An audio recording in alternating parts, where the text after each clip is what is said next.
Assalamualaikum warahmatullahi wabarakatuh.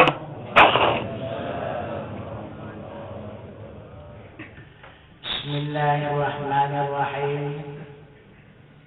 Alhamdulillah. Alhamdulillahirabbil alamin. Wassalatu wassalamu ala asyrafil anbiya wal mursalin wa ala alihi wa sahbihi ajma'in.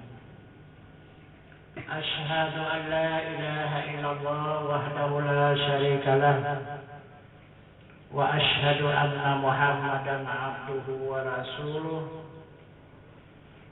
la nabiyya ba'da amma ba'du. Pertama-tama kita bersyukur kehadirat Allah Subhanahu wa taala beserta menyampaikan salawat dan salam atas junjungan kita Nabi besar Muhammad sallallahu alaihi wasallam. Dengan rahmat Allah beserta nikmatnya hingga pada saat malam hari yang berbahagia ini kita kembali dipertemukan Allah untuk meningkatkan ilmu dan iman kita kepada Allah Subhanahu wa taala.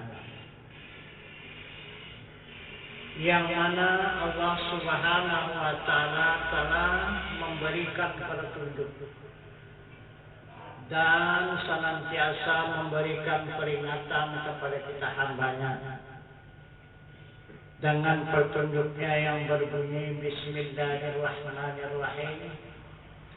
Inna lillahi wa inna ilaihi raji'un.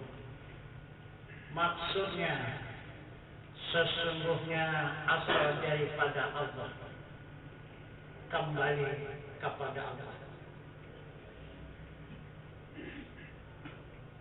Tiap-tiap datang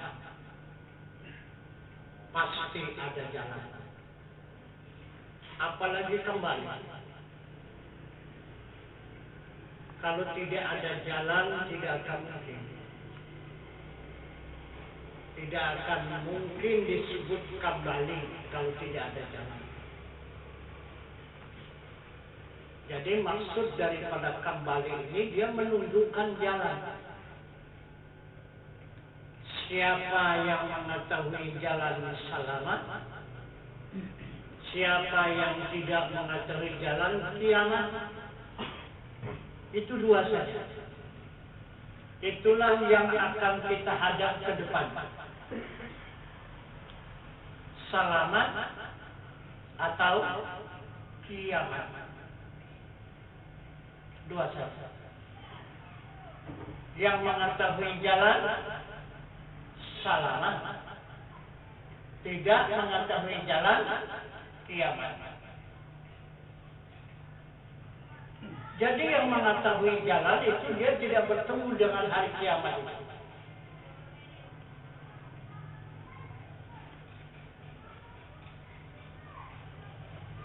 Yang tidak tahu jalan ini yang akan menjumpai hari kiamat.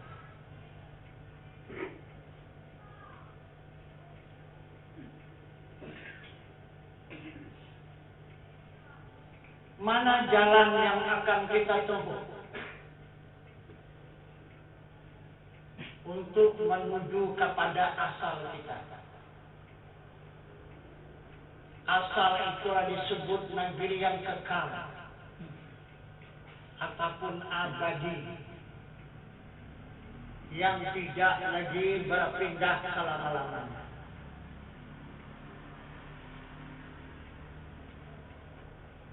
Hadis alam yang pada dunia ini, maka kita dipindahkan oleh Allah. Kemana? Ke alam barzakh. Kita tak bisa pindah rumahnya, ya tidak bisa. Karena kita la haula wala quwwata. Karena kita tidak punya daya dan upaya Jadi daya dan upaya yang ada ini karena illa billah. Ini kita masih disertai Allah. Maka bisa kita seperti ini. Kesana kemari, kesana kemari. Karena disertai oleh Allah. Coba kalau sudah Allah tidak menyertai kalian. Apa kata Rasul? La tasratun zarratin illa biiznillah. Tidak ada yang bergerak walau sebesar zarah kecuali izin Allah. Bergerak tidak bisa. Usahakan mau pindah. Nah, ini kita mau tidak mau pasti akan dipindahkan oleh Allah. Paling lama 100 tahun di dunia ini. Sudah lama kali.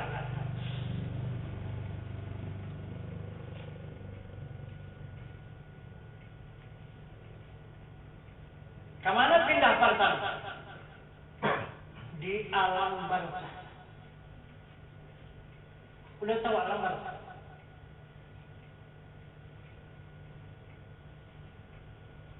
Sudah dipertunjukkan oleh Rasul alam barzakh.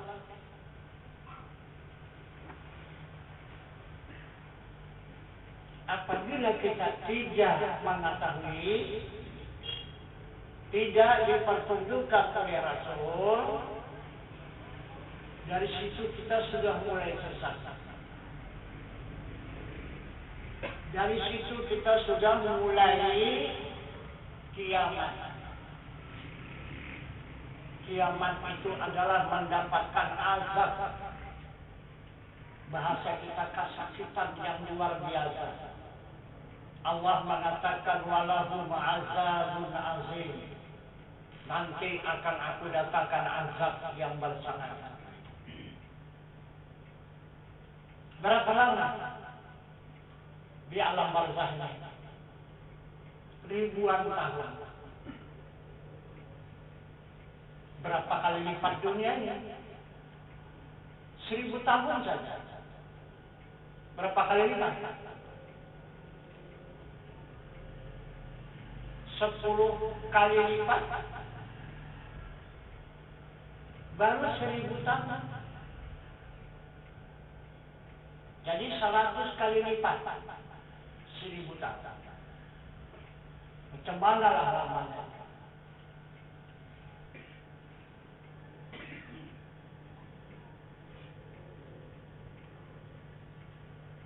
Sebenarnya seperti kita di dunia ini hanya perhitungan saja yang sudah lama.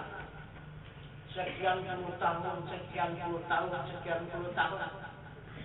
Coba kita renungkan bahwa kepada perasaan. Perasaan kita baru sebulan yang kita di dunia. Baru kali ya? Baru kali ya? Ayo. Catatan saja yang lama. Padahal kita dah lama rasanya. Baru saja. Nah, itulah kalau kita bawa kepada perhitungan perasaan sangat sebentar.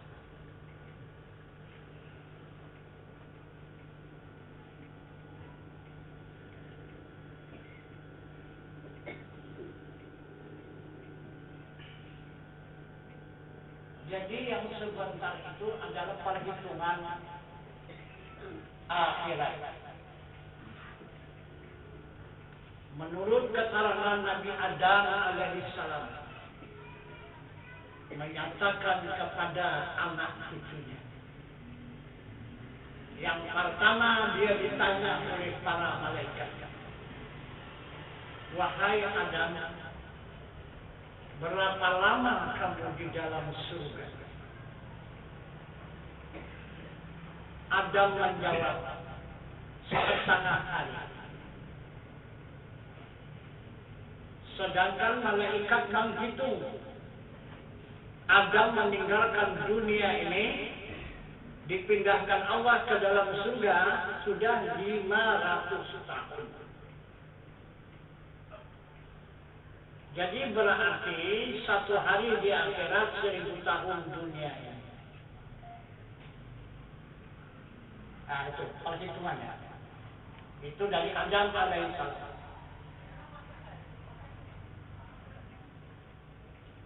Inilah yang akan kita tempuh ke depan. Alam yang sudah ditentukan oleh Allah Subhanahu wa taala yang tak bisa menyimpang sekalian hambanya ini pasti akan bertemu dengan yang sudah ditetapkan Allah itu.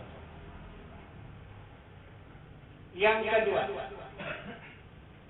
perjalanan yang akan kita tempuh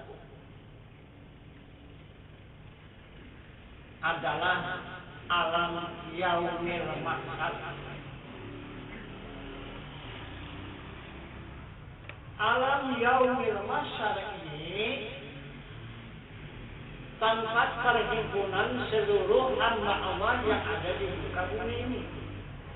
Dari mulai Adam alaihissalam sampai nanti terakhir. Semuanya yang bernama umat manusia berhimpun di yaumil mahsyar. Matahari cuma 7 jengkal dari kepala. Adakah sudah bersedia payung? Adakah sudah ada orang yang menjamin memberikan perlindungan? Kalau tidak, dari situ kita sudah menerima neraka.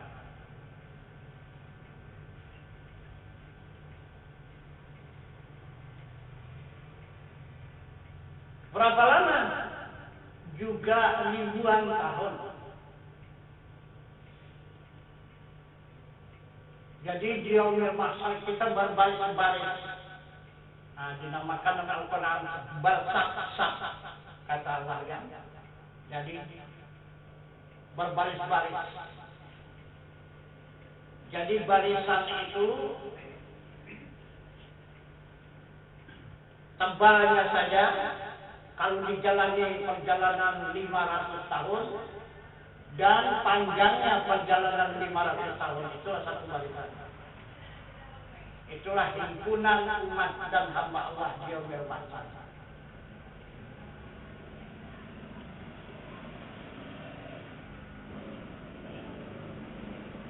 Di situ bermacam-macam hamba Allah ini merasakan pembalasan dari Allah Subhanahu wa taala.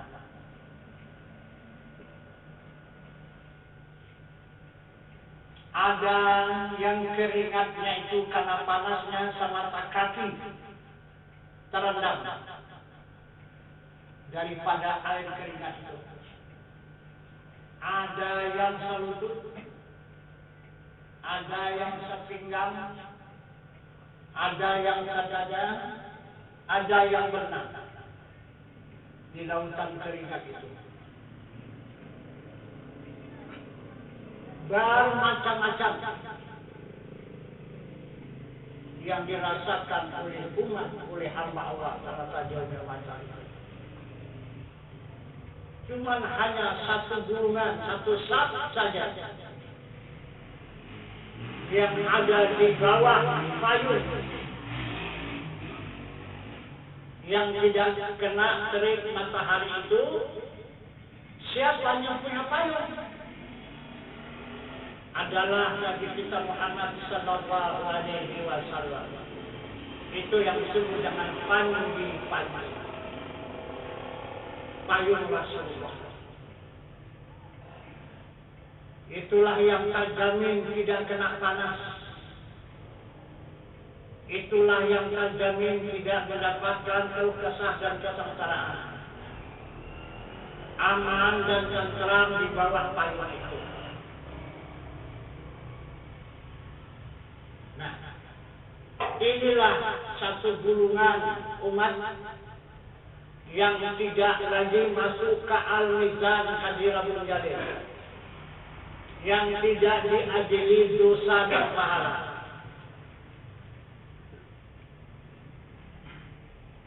apabila ditutup yaumil masyar,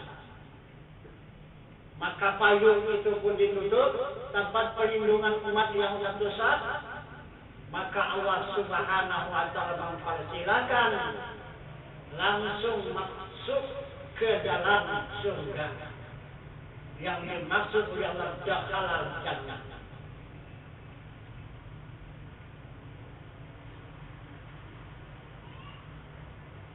Kemudian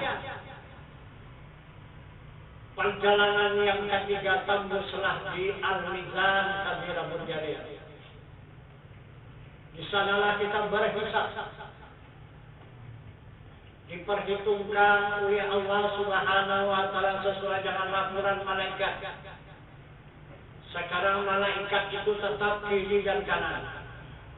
Di sebelah kanan kiraman dan sebelah kiri katibin yang mencatat kebajikan dan kejahatan. Itulah yang disidang di yaumil masyar itu, dan di Al-Mizan. Maka jika lebih banyak yang baik, maka luluslah dia dari Al-Mizan timbangan itu. Jika tidak lulus, maka langsunglah ke dalam neraka. Itu kekal selama-lamanya.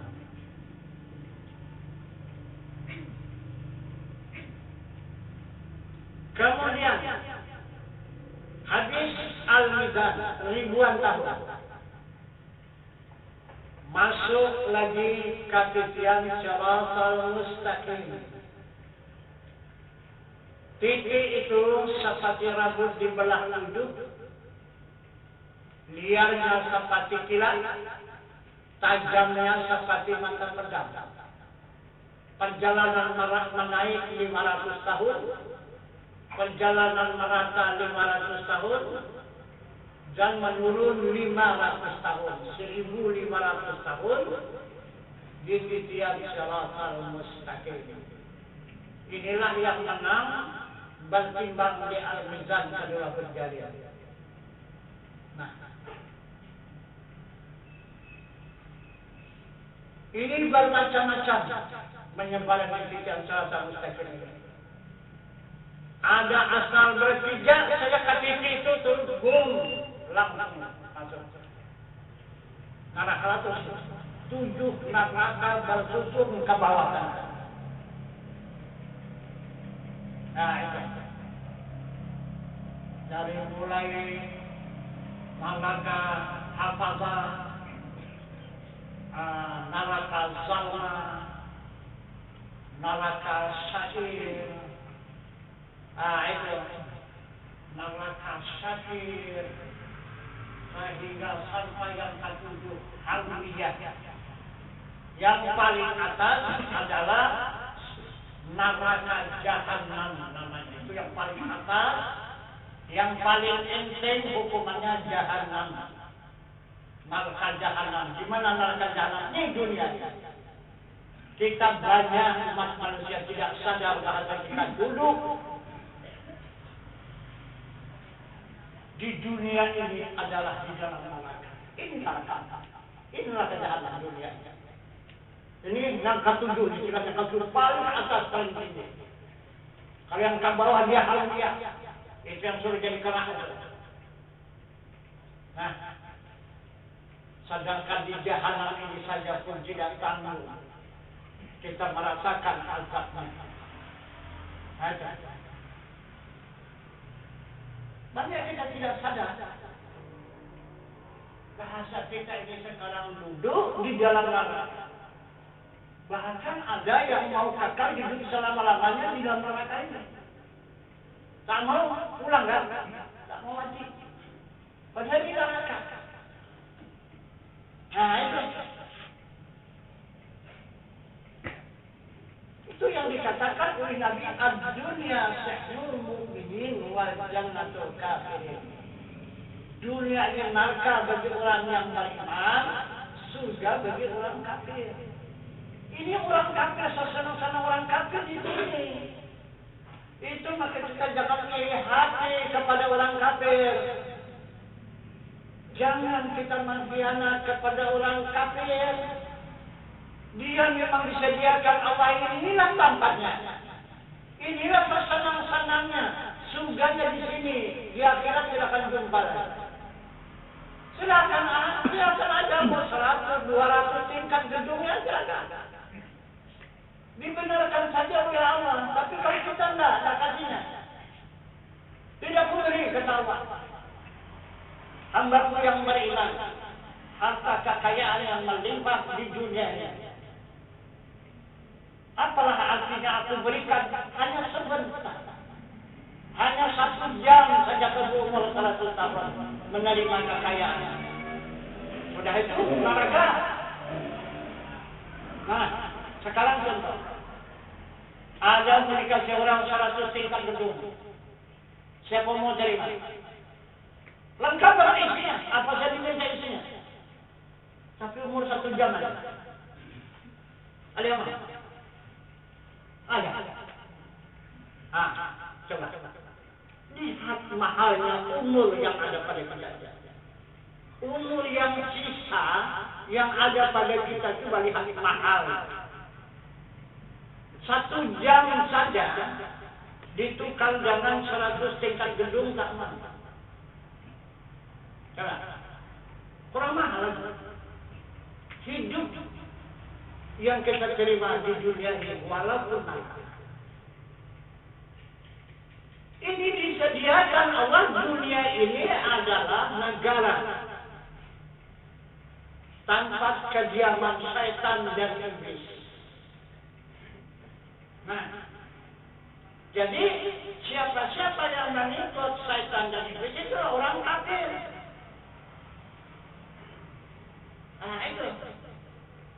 Itulah orang kafir.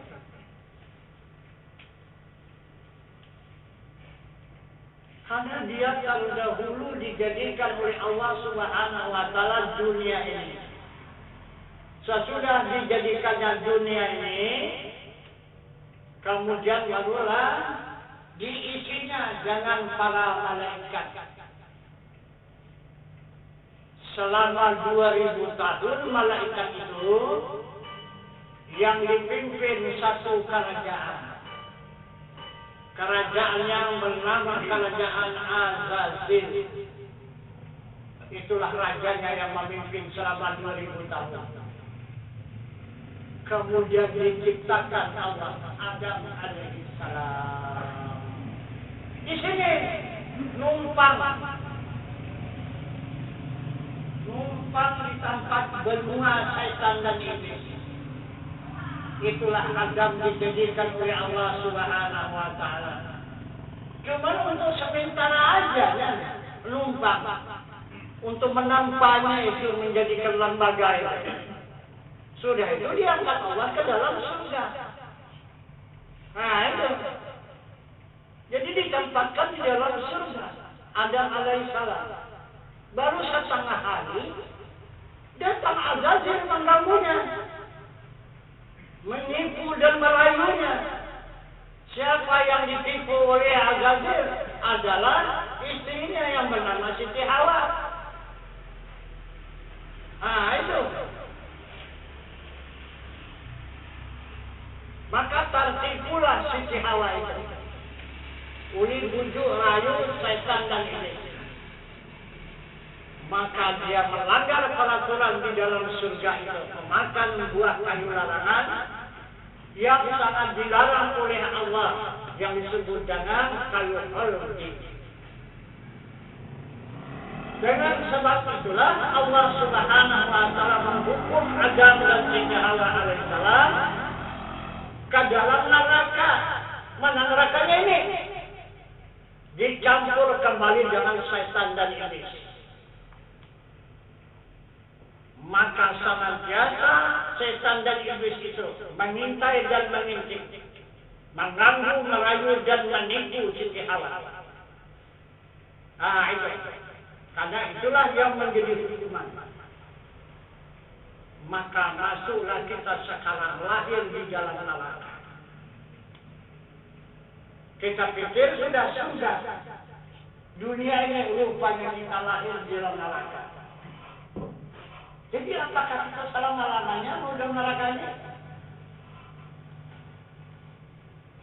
Nah, itu maka para nabi dan para wali Allah, orang-orang yang sudah sempurna imannya,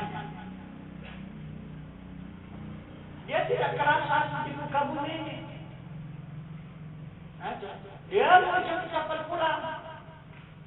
Karena orang yang beriman disediakan Allah bukan di sini tempatnya.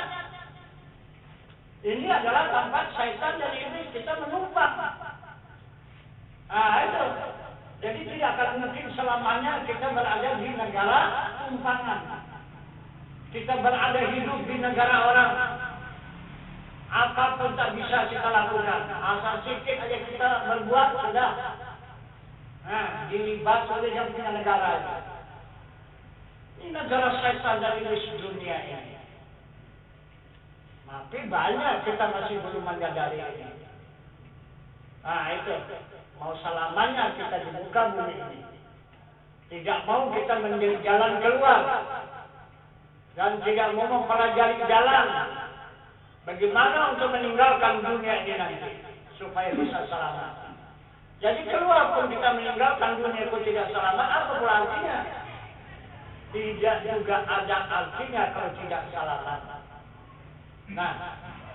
Jadi itu maka perlu kita itu menggali jalan dan mencari jalan mengikuti petunjuk Allah dan Rasul. Karena tidak ada yang bisa mempertunjukkan jalan kecuali Rasulullah. Nah itu. Nah, jadi ini adalah perjalanan yang terakhir. Nomor 2 daripada yang terakhir menyeberang di atas titian Shiratal Mustaqim. Dan untuk menghindari neraka dan melewati neraka. Macam mana? Sanggup meniti? Jangan. Kapan kita meniti? Sekarang atau nanti? Sudah mati? Nanti barulah meniti di atas Shiratal Mustaqim. Sekarang ini kita tenang-tenang saja dulu.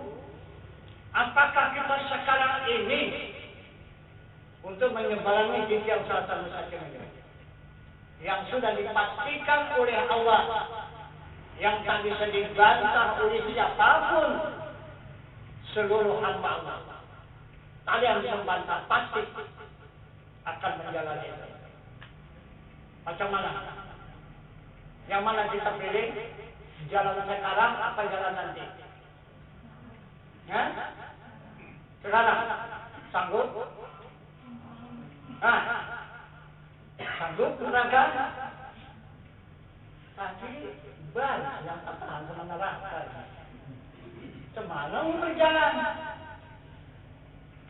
Tak sanggup sama neraka. Semana mau berjalan? Mau berjalan tapi yang maunya sudah. Tidak bisa. Namanya kau menyeberangi neraka. Ya kau tidak rasakan azab neraka itu. Kau tidak mencoba menyeberanginya. Itu. Itu maka tidak ada yang mulus bagi hamba yang beriman. Itu kata Allah. Jadi yang mana hamba yang beriman? Hamba yang beriman itu Allah Subhanahu wa Ta'ala sudah pastikan dan sudah ditentukan. Wala nabluwannakum bisyai'in minal khawfi wal ju'i wa naqsin minal amwali wal anfusi was samarat wa basyirish sabirin. Ini sudah kepastian. Jadi Allah Subhanahu wa Ta'ala memberikan petunjuk kepada hamba yang beriman. Tidak ada kata Allah hamba itu beriman kalau tidak boleh berujian. Aku uji dulu. Barulah beriman atau tidak. Itu kata Allah. Yang mana ujian ini jadi? Ada 4 perkara ujian iman itu. Pertama, kata Allah, aku datangkan rasa malu. Dipermalukan. Baik dari keluarga, baik dari jiran tetangga, baik dari masyarakat, baik dari mana saja. Datang. Semuanya memalukan. Nah, di waktu kita dipermalukan oleh Allah Subhanahu wa Ta'ala, kemana hadap kita? Kemana hadap? Kurang ajarnya kamu setan, iblis. Kita bilang, kemana hadap kita? Berkuasalah setan dan iblis. Sudah dua Tuhan. Nah kan? Jadi maha suci juga lah itu setan dan iblis itu. Ya kan? Bisa mengganggu kita. Ini iman ini. Macam mana? Sanggup kita mengatakan, ibu dibilang orang begini-begini, bro.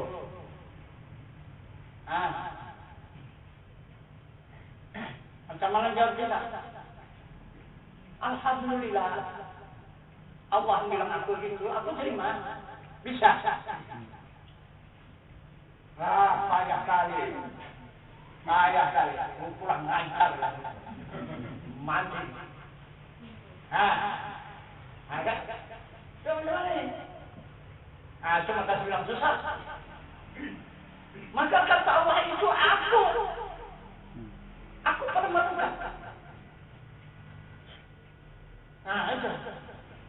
Baik kita katakan anak cucu, keluarga, jiran tetangga,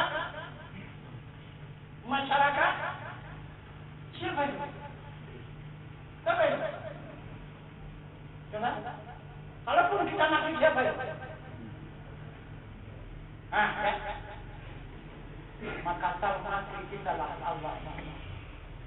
Maka Al-Quran sudah menjelaskan la mawjudun illallah. Tidak ada yang ada. Yang ada adalah wujud Allah. Inilah pertama kita berbaik.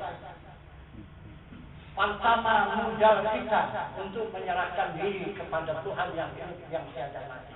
Itulah. Ada.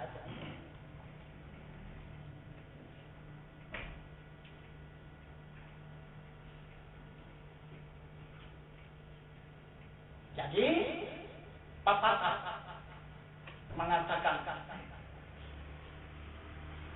kalau kepala panas, hati dingin. Kalau hati panas, kepala dingin. Apa maksudnya?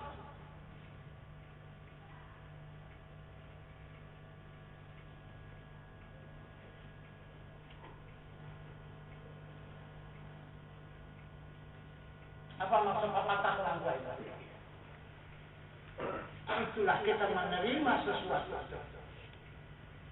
Itulah untuk menerima ujian Allah Subhanahu wa Ta'ala.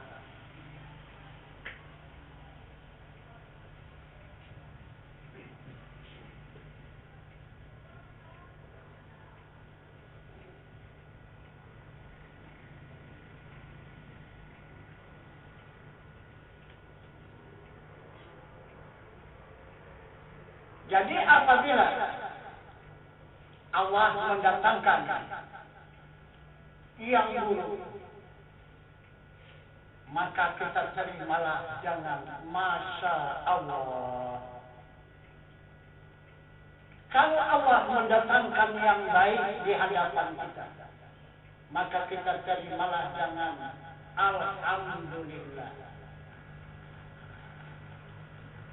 Tidak mau yang buruk itu kita terima jangan Alhamdulillah. Ada gitu. Coba.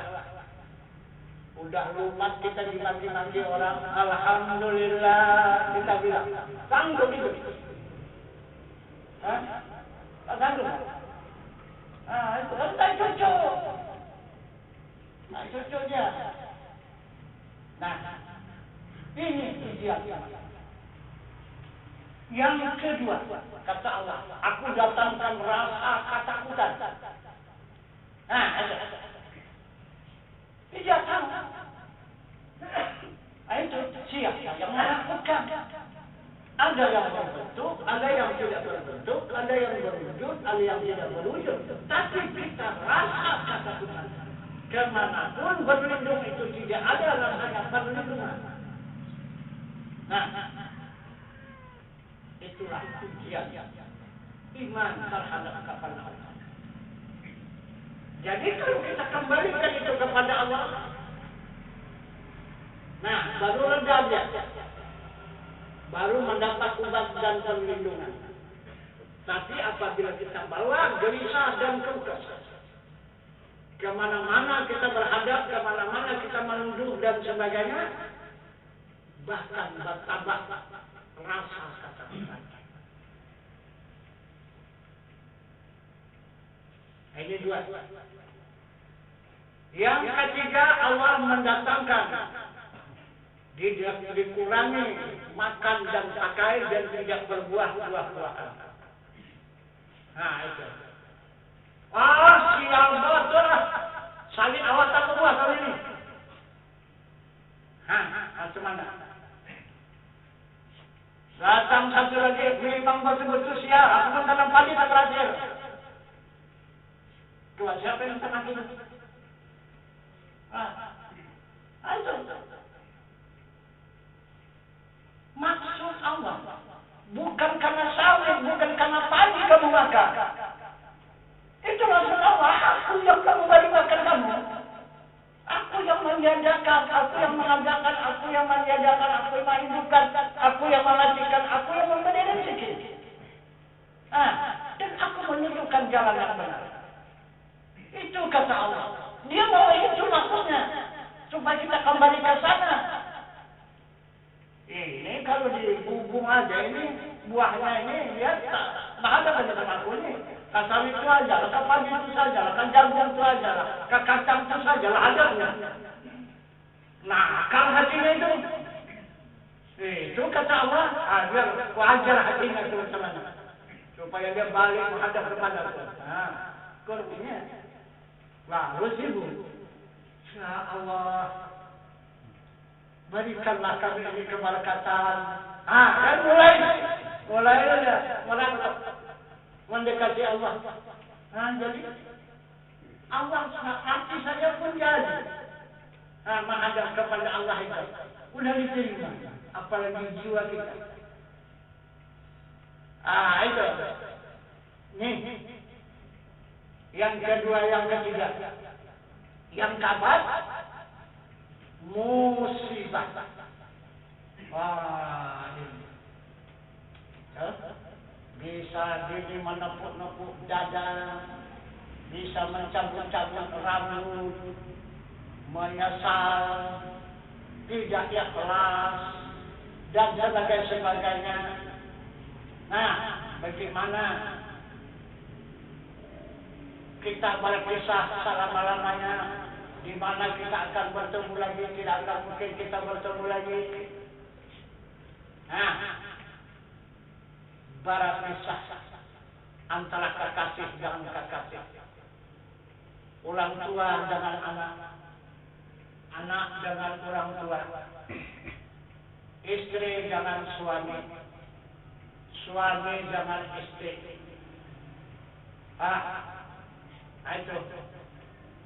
Itu dikatakan mencerai antara kekasih dengan kekasih.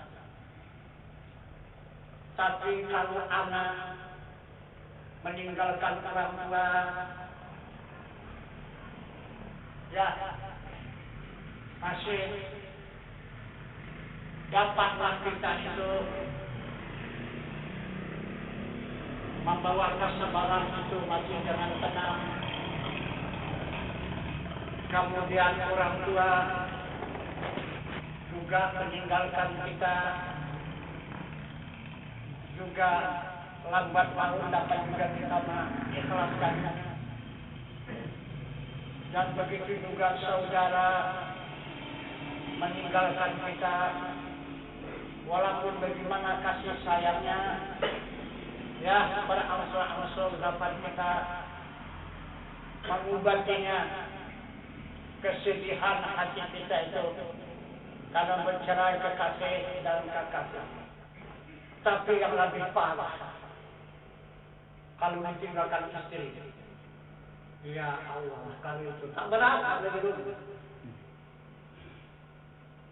Nah, atau istri ditinggal suami. Tak berasa. Luar. Coba tidur terlentang begitu. Pertama kusuk dah berasa. Nah, itu. Iya kan, perlu merasa, cuma nanti yang merasa.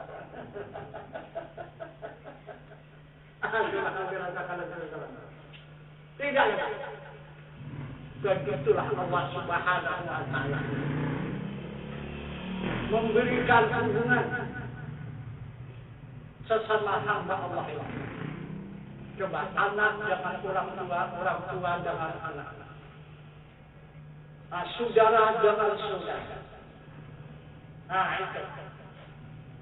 Bahkan ada sahabat dengan sahabat. Tidak sedikit hubungan kita, tapi tidak melebihi suami istri. Kenapa? Maka di situ dilebihkan Allah. Nah itu.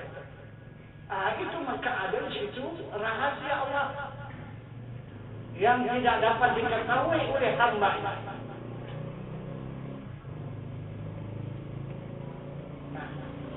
Itu maka 4 perkara ilmu itu yang tidak diberikan oleh Allah kepada anak. Nah itu ilmu langkah, rezeki, pengetahuan, maut. Itu tidak ada yang kasih tahu kecuali dia habibillah, kekasih Allah. Itu tunjukkan. Nah itu. Tapi kalau bukan habibillah, tidak akan diberikan oleh Allah. Ilmu itu diketahui oleh hamba. Nah itu. Jadi ini yang paling parah ujian iman yang keempat ini. Musibah. Ini yang paling berat. Arti musibah itu dipisahkannya antara kekasih dengan kekasih. Tapi itulah ujungnya diberikannya ubatnya wabah sabir. Diberi Allah kabar gembira bagi hamba-hamba yang sabar. Nah itu dapatlah kegembiraan dia kalau hamba yang sabar. Hati yang sabar itu kembali dia kepada Allah. Semuanya itu dikembalikannya kepada Allah. Maka datanglah kegembiraan pada hatinya. Maka timbullah kesabaran pada hatinya itu. Inilah obat daripada ujian iman 4 perkara yang sudah disediakan oleh Allah Subhanahu wa Ta'ala. Kemudian kita berada di atas titian siratal mustaqim. Bagi orang-orang yang mau menyebarkannya sekarang ini. Tapi bagi orang yang tidak suka menyebarkannya sekarang ini, ya dia tenang-tenang dulu di sini nanti akan menyebarkannya. Mana dia tidak siratal mustaqim yang sebenarnya berjibarat. Panjangnya naik 500 tahun, merata 500 tahun, menurun 500 tahun. Jangan apa kita menyebarini titian siratal mustaqim itu. Baru bisa kita menyeberang. Adalah dengan pusaka Rasulullah. Rasulullah meninggalkan pusaka di muka bumi ini. Itulah buktinya, tandanya Rasulullah itu adalah sangat cinta kepada umatnya. Cuma umatnya ini yang susah betul mencintai Rasul. Tapi Rasul tetap mencintai umatnya. Walaupun dia sudah habis tugas, ditarik oleh Allah Subhanahu wa Ta'ala kembali kepada alamnya, tetapi tetap ditinggalkannya perbakalan umat supaya umat itu dapat selamat di dunia dan di akhirat untuk menghadap nanti kepada Rasulnya itu. Maka Rasulullah berusaha meninggalkan pusaka di muka bumi. Apa pusaka yang ditinggalkan oleh Rasulullah? Isi hatinya. Isi hatinya itulah yang dibongkarnya kembali, ditinggalkannya di muka bumi, supaya dapat dituntut dan diambil dan dimiliki oleh umat, supaya umat itu tidak terpisah dengan Muhammad Rasulnya, supaya terjamin keselamatan diri umat itu di dunia dan di akhirat.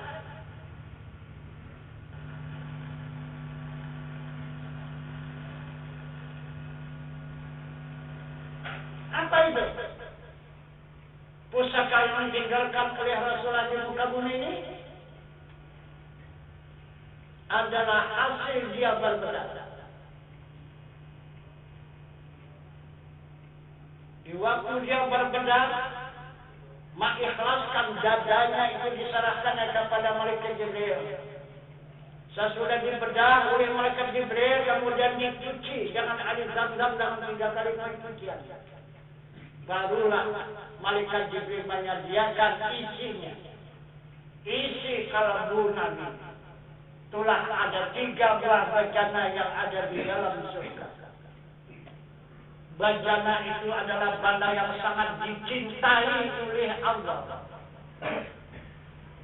Apa isinya? Pertama ilmu, kedua iman, ketiga Islam, keempat sabar, kelima fikir, keenam nur, ketujuh hikmah. Itulah isi kalbu Rasulullah. Maka dia dicintai Allah. Jadi Allah mengatakan siapa saja yang ingin untuk dicintai Allah, silakan, itu contoh. Itulah Muhammad Rasulullah itu contoh. Jika kamu ikut, jika kamu menyontoh Muhammad Rasulullah, maka kamu akan aku cintai. Itu kata Allah. Maka Allah mengatakan kepada kita hamba, laqad kana lakum fi Rasulillahi uswatun hasanah. Telah ada atas diri Rasul suri tauladan yang baik bagi kamu. Itu kata Allah. Nah, jadi kepada kita apa? Kepada Rasulullah bajana. Itulah benda yang dari surga. Kepada kita apa? Apa kepada kita? 30 bejana itu. Ada yang mentafsirkan bejana itu seperti gelas. Itu bisa gelas masukkan ke dalam kalbu ini. Itu seperti kewan itu. Itu juga bejana kan? Masukkan. Ke dalam kalbu itu masukkan. Bisa nggak? Maulah hancur hatinya itu. Gelas saja boleh masukkan ke situ. Siap? Nah, jadi tafsiran-tafsiran itu tidak cukup. Nah, itu. Jangan yang dimaksud oleh Rasulullah. Yang benar. Apa itu arti 3 buah bejana? Itulah yang dibongkar oleh Rasulullah dari dalam kalbunya, ditinggalkannya di muka bumi ini, dia pulang kepada Allah. Maka dia dihatamkan oleh Allah. Nabi kita Muhammad sallallahu alaihi wasallam kembali ke hadrat Allah, di mana asalnya ke sana dia kembali. Tapi tetap dia berhubungan dengan umat di dunia ini melewati pusaka tadi. Karena pusaka itu isi kalbunya. Nah, jadi siapa yang mencintai isi kalbu Rasulullah otomatis mencintai Rasulullah. Cinta kepada Rasul, tapi tidak cinta kepada pusaka yang ditinggalkannya, tidak akan berhasil cinta kepada Rasul itu. Nah itu. Jadi apa dia kepada diri kita umat? Maka Rasulullah mengatakan dalam sebuah sabdanya, Talibul ilmi faridatun ala kulli muslimin wal muslimat. Maksudnya bermula fardu menuntut ilmu atas tiap-tiap muslim laki-laki dan muslim perempuan yang akil balik. Yang mana ilmu yang dituntut? 3 ilmu. Pertama ilmu usuluddin, kedua ilmu fikih, dan ketiga ilmu tasawuf. Apa arti ilmu usuluddin? Mengetahui Tuhan. Apa arti ilmu tasawuf? Menghadap diri Tuhan. Apa arti fikih? Patuh dan taat kepada perintah Tuhan. Itulah mengerjakan amal ibadah. Itulah mematuhi perintah Allah. Amal ma'ruf wa nahi munkar. Apa ilmunya? Ilmu patuh dan taat kepada Allah, mengetahui syarat, rukun, sah, batal, halal, haram, makruh dan mubah.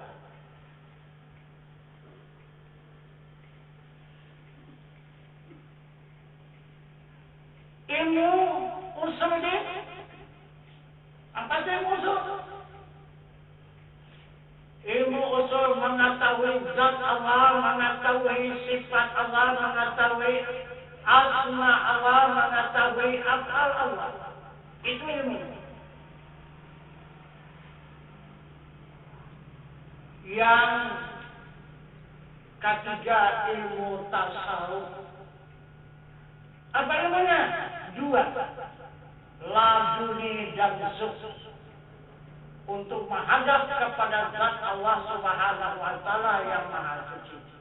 Nah, jika sudah kita tuntut ilmu yang 3 ini, usuluddin, ilmu tasawuf, dan ilmu fikih, maka kita tahulah dengan zat Allah yang Maha Suci, tahu kepada sifatnya yang suci, tahu kepada asmanya yang Maha Besar, tahu kepada af'alnya yang Maha Kaya. Nah,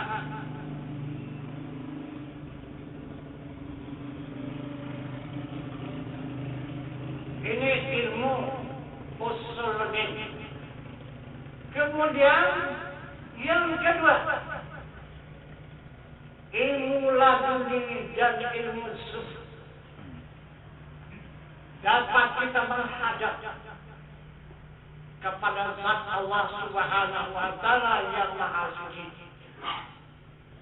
Ini sesuai dengan perintahnya. Fa'budni, sembah aku, atau hadap aku. Nah, itu perintahnya. Bagaimana menghadapnya?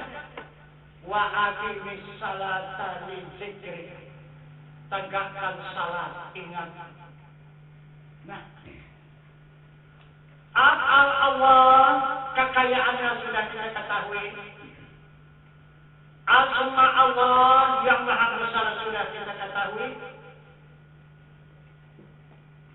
Wajah Allah yang suci sudah kita ketahui.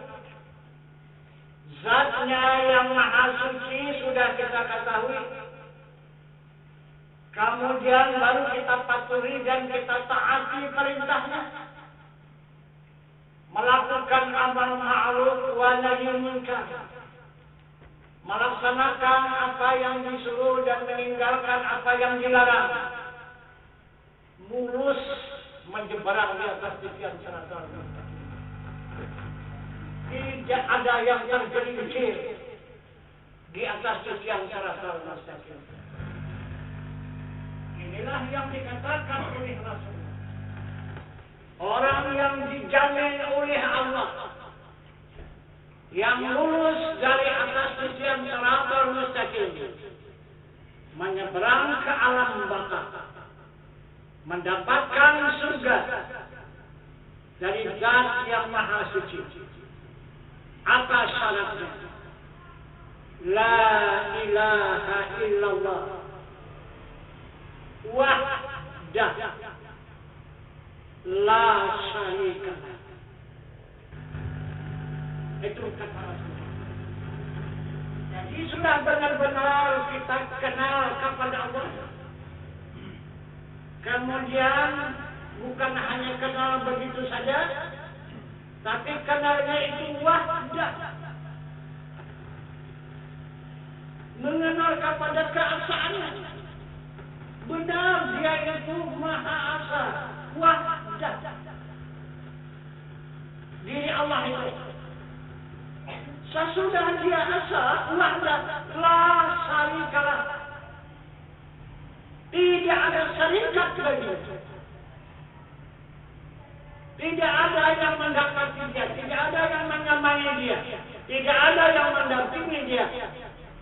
Sesuai dengan dia berdiri qiyamuhu ta'ala binafsihi. Allah subhanahu wa ta'ala berdiri dengan sendirinya.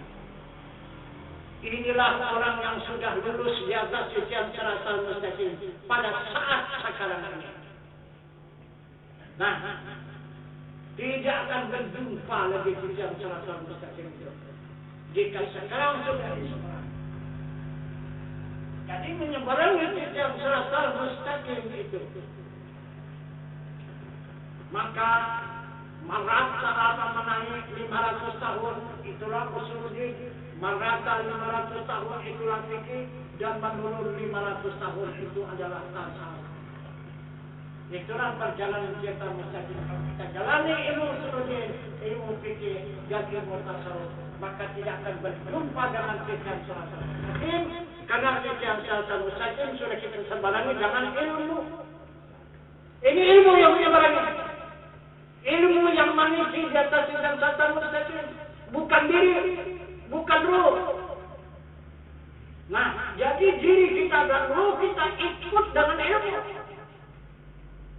Nah, itu tidak ada diri itu bisa melangkah satu langkah saja melewati ilmu, tidak ada.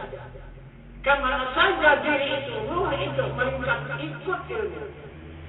Ilmu itu juru bahasa, ilmu itu pedoman.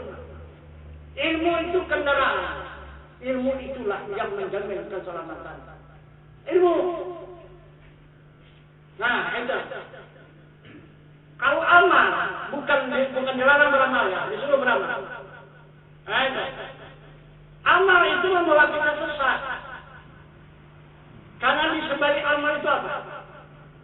Habis alam dunia ini jasmani ini, kita bawa beramal, masuk kita ke alam apa itu?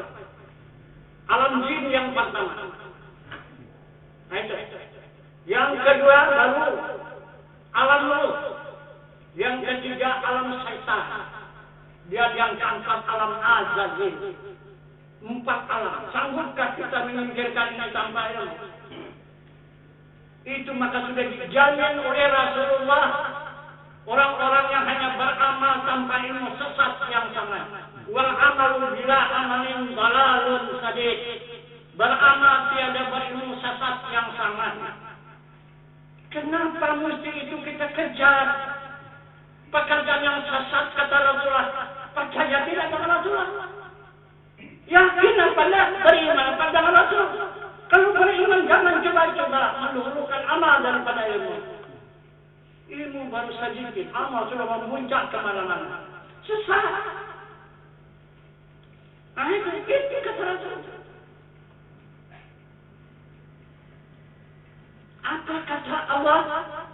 Coba buka itu surah-surah pembuka rahasia ketuhanan. Heran aku akan hambaku yang bersungguh-sungguh melakukan amal ibadah, mempadatkan ilmu yang sedikit.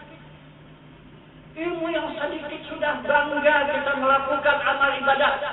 Itulah orang yang dikutuk oleh Allah Subhanahu wa Ta'ala. Itu pembunuh Rasulullah. Itu pembunuh Rasul. Karena Rasul tidak pernah mengatakan berhenti menuntut ilmu. Dari buaya hingga ke yang lain. Nah, itu.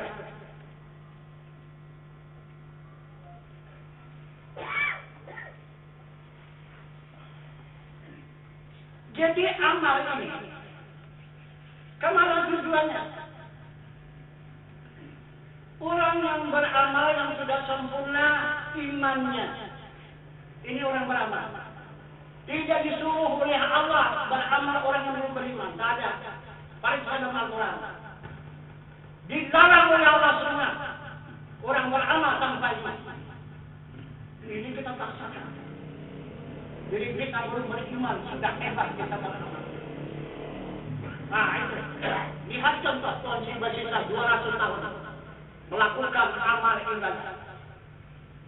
Masuk neraka. Itu.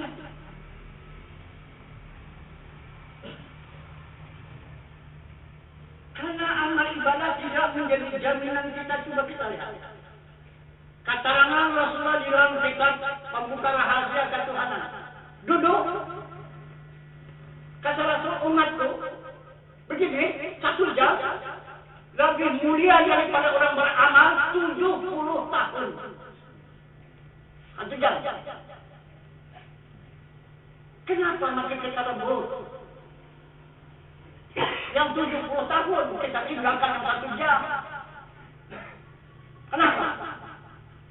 Inilah buktinya sudah sekarang. 99% orang sudah mendustakan Rasulullah. 99% umat Islam membohongkan Rasulullah. Tapi kata-katanya dia beriman kepada Allah dan Rasul. Tapi bohong.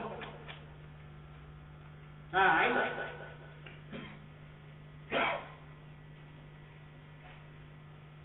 Nah, satu lagi. Buka kitab Darul Nafi. Rasulullah menyatakan kepada umat, beramal orang yang habis 1000 tahun lamanya lekuk batu tanpa dia sujud. Asyik sujud saja siang dan malam. Lekuk batu tanpa dia sujud. Beramal orang yang tembus pengenalan secara ma'rifah kepada zat Allah Subhanahu wa Ta'ala. 1 detik, 1 saat lebih mulia 1 saat daripada 1000 tahun. Kenapa maka kita kejar yang 1000 tahun tidak ada manfaatnya? Kenapa yang sedikit usahanya banyak hasil maka kita tinggalkan? Itu tandanya kita tidak percaya lagi, tidak beriman kepada Allah. Itu boleh kita tanda siapa saja yang mengejar amal itu orang hanya mencari pangkat di dunia, mencari sanjungan di dunia, untuk bukan mencari keselamatan di akhirat.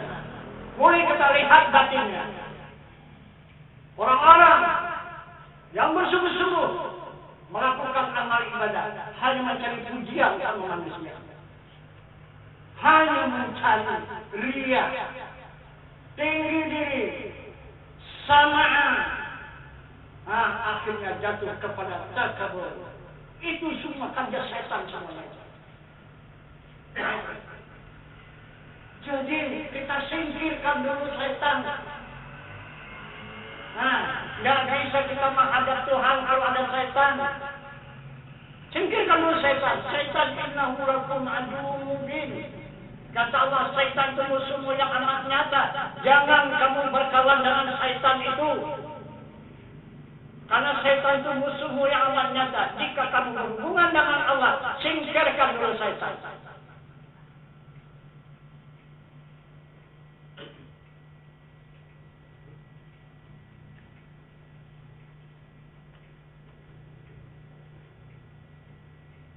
Karena ilmu inilah yang sangat dicintai oleh Allah. Jadi siapa saja di antara hambanya yang merendahkan derajat ilmu itu, otomatis itu akan menjadi musuh Allah. Nah, tengok nanti akhirnya, adakah mendapat dia keredaan Allah waktu dia pulang nanti? Pulangnya nanti. Nah, kita lihat aja pulang.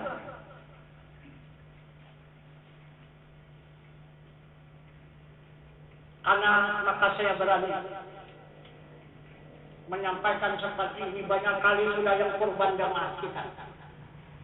Nah, itu di waktu akhir hayatnya mau mendapatkan hayat. Nah, alhamdulillah masih tertolong.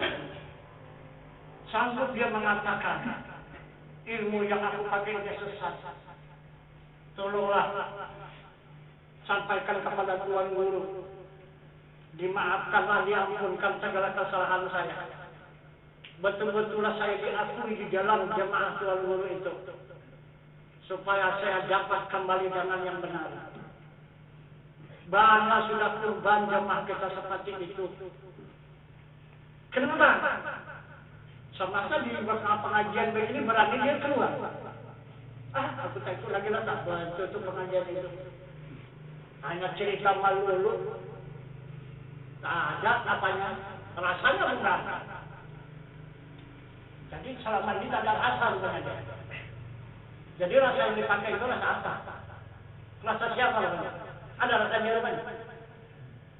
Ada rasanya? Ini dicari-cari rasa, mana rasa Allah? Ya Allah, tapi mana Allah rupanya ada? Masa kok dicari-cari rasa Allah? Ada lagi yang melupakan zikir kan? Allah. Mana dia rasa Allah itu? Tapi yang berzikir Allah itu siapa?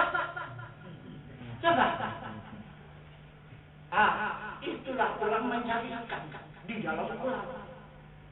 Disalamilah ikan tadi ke dalam Quran sana. Merah di mata. Tas itu ikan kunci. Rupanya ikan tadi dunga dia biasa.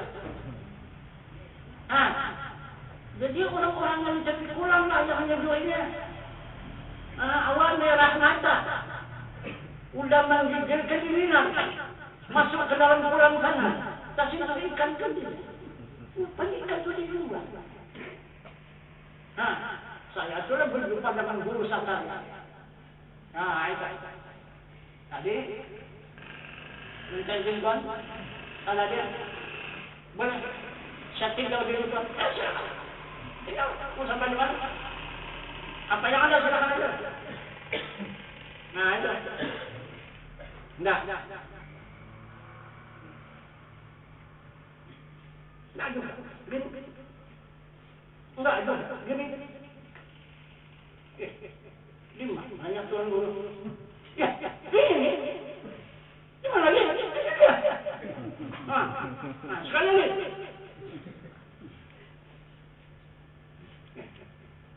Apa ini? Ada dia, kan? Jangan sana kosong. Ini di luar. Tadi di sana. Kalau nggak bisa kedua. Minta maaf. Belum lama lagi. Guru Satar yang besar. Itu daerah Langkat ini. Bahkan Aceh pun. Iya, dia sampai ke Banda Aceh sana. Wah, tanggung. Itu. Siap. Jadi di mana gudang Allah itu? Saya bilang.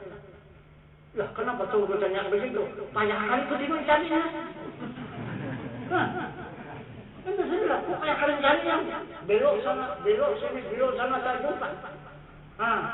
Ada berapa gudangnya namanya? Masa begitu Tuan Guru? Ini cepat aja lagi tanya. Saya nggak bapaknya. Itu dia. Apa tuh? Mau apanya? Apanya? Asmanya, sifatnya, zatnya, ada ya? Payah sekali gudang, mana dapat? Saya bilang.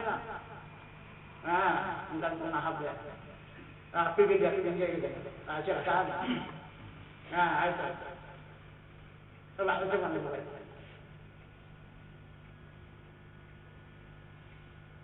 Ini bukan sudah tak panah jamaah, tapi merasa kurang apa di sini. Nggak rasa dulu. Nah, gitu. Jadi dia mencari rasa yang lain daripada rasa yang ada dulu. Nah, itu. Maka sudah saya katakan, apabila timbul rasa daripada rasa yang ada ini, kalau tidak setan, iblis, jin, atau malaikat. Itulah yang keluar rasa. Tapi yang kebanyakan jin mengeluarkan rasa. Bahkan surga dan neraka keluarkan di situ. Apakah kesalahan kita itu? Nah itu sedikit aja. Dapat kesebelasan. Nah daripada alam jasmani siapa itu? Nah itu bukan banyak yang bisa pulang kan? Banyak yang bisa pulang. Itu. Nah jadi saya terus terang mengatakannya. Yang saya sampaikan ini perkataan Rasul, orang yang beramal itu adalah dia mengurangi ilmunya. Sekali beramal, sedikit ilmunya berkurang. 2 kali dia beramal, 2 kali ilmunya kurang. 3 kali dia beramal, 3 kali ilmunya kurang. Khusyuk amalnya gila lagi. Tabrak ibu. Khusyuknya amal mesti gila. Ada percaya silakan. Karena itu banyak sudah saya perbaiki gitu. Nah gitu. Mau khusus lagi, mau khusus. Kurang khusus lagi, sikit lagi khusus lagi. Sikit lagi khusus. Khusus! Tak bisa pulang. Nah itu. Karena dia mengurangi ilmu dia. Nah gitu. Jadi akal itu dikuranginya. Coba kalau orang berakal beramal khusus enggak? Tidak akan khusyuk orang yang berakal. Nah, gitu. Itu yang kesana kemari itu yang apa tuh yang bekerja itu akal. Nah, itu. Itu kalau ditundukkan, diam dia. Nah, itu tunduk. Nah, yang tidak lain. Nah, kita jadi sasaran. Nah, itu. Jadi hati-hatilah. Melewati alam barzakh. Alam barzakh di depan kita. Ini tidak alam barzakh yang sama-sama. Nah, di situ tumpuan alam barzakh itu pertama ruh, kedua jin, ketiga setan, keempat al-zazil itu iblis. Nah, itu.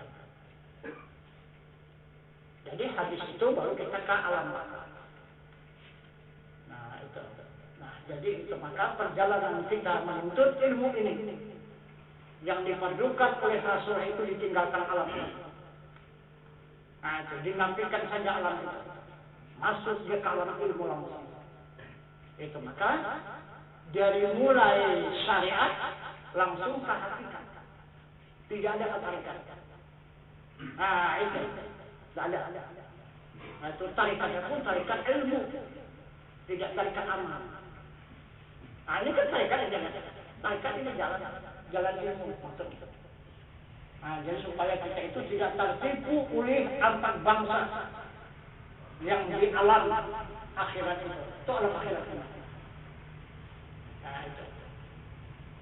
Nah jadi inilah perjalanan kita ke depan. Apabila sudah lulus kita menyeberang di atas yang seratus masuklah ke alam baka. Sesudah sampai ke alam baka barulah surga. Nah itu yang ke surga itu kekal. Kalau yang jatuh dari sisi yang seratus mustaqim tadi juga kekal, itu neraka. Jadi yang satu kekal di neraka, yang jatuh dari sisi yang seratus mustaqim, dan kemudian yang satu langsung menyeberang di atas jalan serta mustaqim berjumpa alam baka, barulah mendapatkan surga. Inilah perjalanan kita yang akan kita tempuh ke depan. Nah, sekurang-kurangnya kita tidak berkemampuan. Mungkin karena kita lemah dan sebagainya di dalam perjalanan dan menerima ilmu ini. Maka Allah dan Rasul menganjurkan kepada kita hamba, jangan lalai. untuk mendapatkan syafaat Rasul, untuk mendapatkan jaminan dari Rasul. Jika sudah ada jaminan dari Rasul, otomatis diterima oleh Allah Subhanahu wa Ta'ala. Bagaimana Allah menerima? Itulah keridaan. Allah menerima dengan keridaan. Jadi banyak orang hanya menuntut keridaan Allah, tapi tidak peduli kepada syafaat Rasul. Tidak akan jumpa. Karena yang dimaksud ridha Allah itu adalah syafaat Rasul. Nah itu. Maka tidak akan ada ridha Allah tanpa ada syafaat Rasul. Jika ada ridha Allah, memang sudah terjadi. Allahumma inna nas'aluka ridhaka wal jannah. Itu tidak ada orang yang masuk surga itu kecuali dengan ridha Allah. Nah, jadi sudah kita malam ini berjalan ke depan, melewati alam barzakh, perpindahan dari alam fana ini, kemudian perpindahan lagi ke alam yaumul mahsyar, dari yaumul mahsyar berpindah ke alam al-mizan kadilabun jalil, kemudian berpindah ke titian siratal mustaqim, bahkan sudah langsung ke perhentian, yaitu adalah alam surga.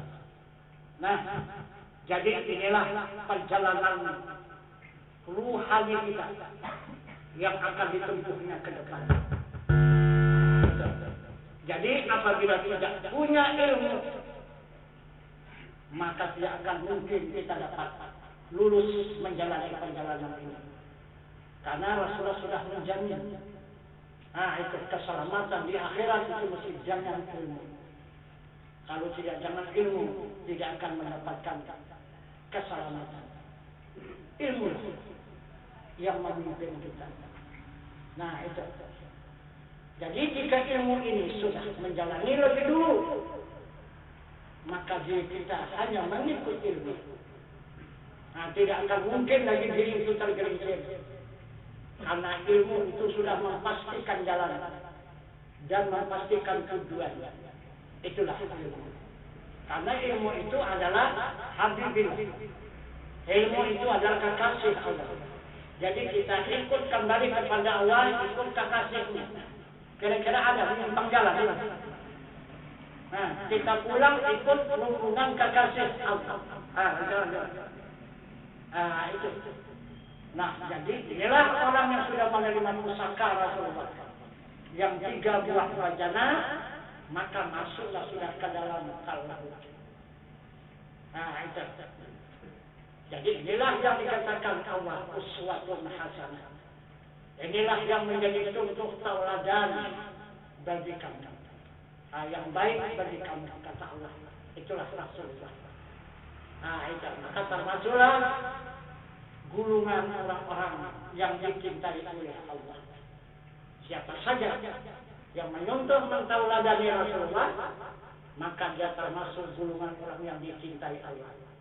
Yaitu maka Rasulullah mengharapkan kepada umatnya dengan sabdanya berbunyi man ahabbani kana fi ma'i fil jannah. Siapa-siapa yang mencintai aku, bersama aku kelak di dalam surga. Bagaimana mau cinta? Tidak pernah jumpa. Bagaimana mau cinta kalau tidak berkenalan? Apakah orang tua sudah mengatakan karena tak tahu maka tak sayang, karena tak kenal maka tak cinta? Itu. Bagaimanapun cantiknya kata orang, itu. Pacar itu, tapi kalau sekadar habar saja, cantik betul luar biasa. Coba cintai kalau bisa, tidak akan bisa cinta. Bagaimanapun cantiknya.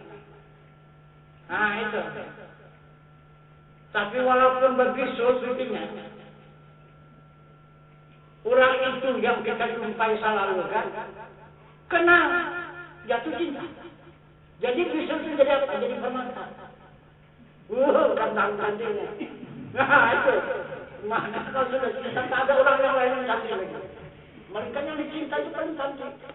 Nah, maka dari itu, Ingatan kita tidak bergeser lagi. Kemana saja kita pilih ke situ lah ingatan.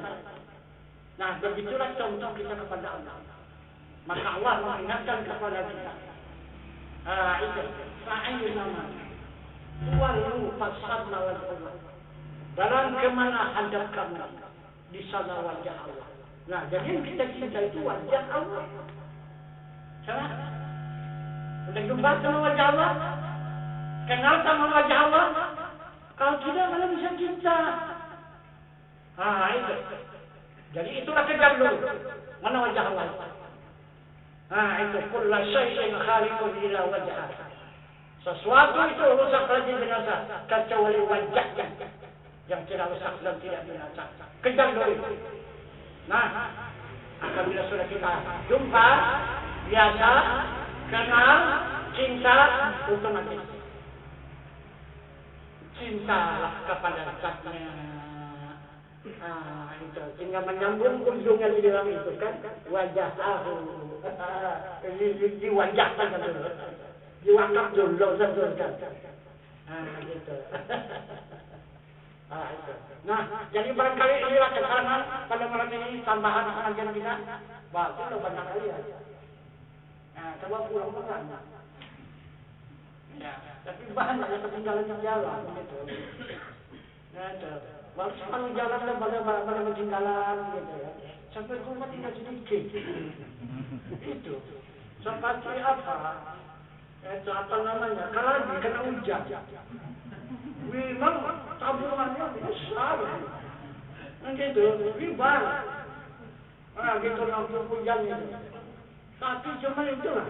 Asal ditimpa hujan, kalau kepala itu Masya Allah. Nah itu, tidak mau dia. Itu. Tapi di bawah.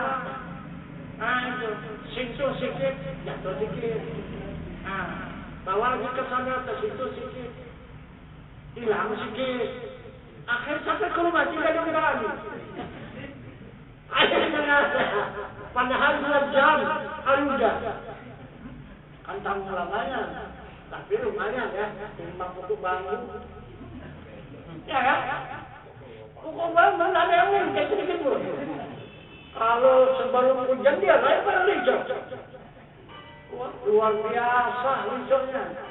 Coba lah kalau mau hujan kan, angin aja dulu. Wah, kalau suaranya, para buka apa, macam-macam ada gajahnya, macam-macam ada jinnya di pokok bambu itu.